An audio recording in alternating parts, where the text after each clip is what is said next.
বিসমিল্লাহির রহমানির রহিম। আজকে বাংলাদেশ জাতীয়তাবাদী দল কর্তৃক আয়োজিত ইফতার মাহফিলে আমাদের সাথে ভার্চুয়ালি দেশের বাইরে থেকে যুক্ত রয়েছেন বিএনপির ভারপ্রাপ্ত চেয়ারম্যান জনাব তারেক রহমান, আমাদের সামনে বিএনপির সংগ্রামী মহাসচিব যার নেতৃত্বে দেশ থেকে আমরা আন্দোলন সংগ্রাম করেছি জনাব মির্জা ফখরুল ইসলাম আলমগীর সহ বিএনপি এবং অন্যান্য রাজনৈতিক দলের সিনিয়র নেতৃবৃন্দ, সকলকে সালাম এবং শুভেচ্ছা। আসসালামু আলাইকুম। পুরো বাংলাদেশী এই ছোট্ট রুমের মধ্যে এখানে আছে।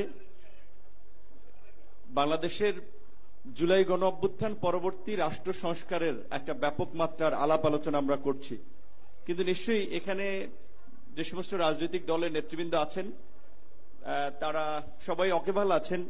অনেকগুলো দলের আলাপ আলোচনার ভিত্তিতেই হয়তো এক্সপোজারটা বিএনপি করেছে, কিন্তু সকলের মতামত নিয়ে এবং সকলের সিদ্ধান্তের আলোকেই বিএনপি প্রথমে 10 দফা, সেখান থেকে 27 দফা এবং সর্বশেষ 31 দফা রাষ্ট্র সংস্কারের একটা রূপরেখা বিএনপি ক্ষমতার বাইরে থেকেই অন্যান্য রাজনৈতিক দলগুলোকে নিয়ে দিয়েছে।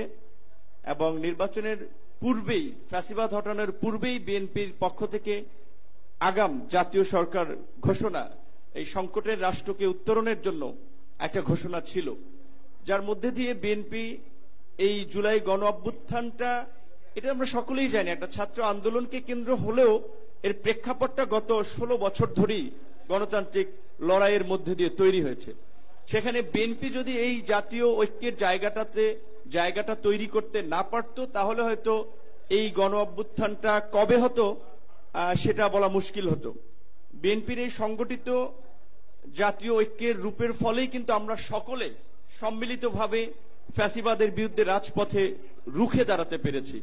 তো আজকে দেশে নির্বাচন নিয়ে যে সংকট তৈরি হয়েছে কিংবা রাষ্ট্র সংস্কার নিয়ে আমি মনে করি অহেতুক বিতর্ক এবং বিভাজন হচ্ছে, এইটাকে কমিয়ে আনার জন্য বিএনপি একটা বড় রাজনৈতিক দল হিসেবে ভূমিকা নিতে পারে।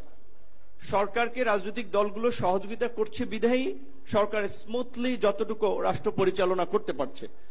সংস্কারের প্রশ্নেও বিএনপিকে আমি মনে করি একটা ভূমিকা নিতে হবে। কোন কোন জায়গায় বিশেষ করে রাজনৈতিক দলগুলোকে নিয়ে ঐক্যমত্য তৈরি করা যায়। সরকার অনেক ক্ষেত্রে পারছে না, সেই বিভাজনটা আমরা দেখছি যে সরকারের উপদেষ্টাদের বক্তব্য এবং সরকারের কিছু পক্ষপাতমূলক আচরণের কারণে কিছুটা বিভাজন তৈরি হচ্ছে।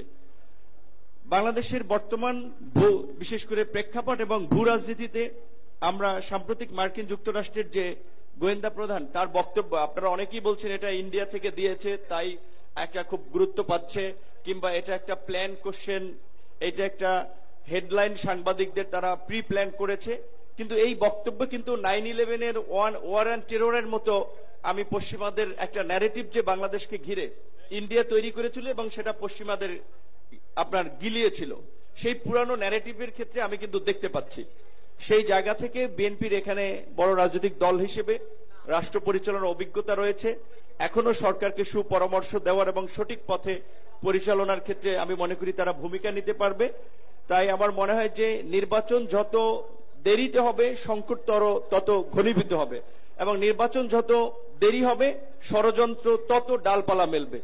নির্বাচনবিহীন অনির্বাচিত একটা সরকার দেশে থাকা মানেই হচ্ছে আসলে অনেক ধরনের ফায়দা নেওয়ার রাস্তা খোঁজা।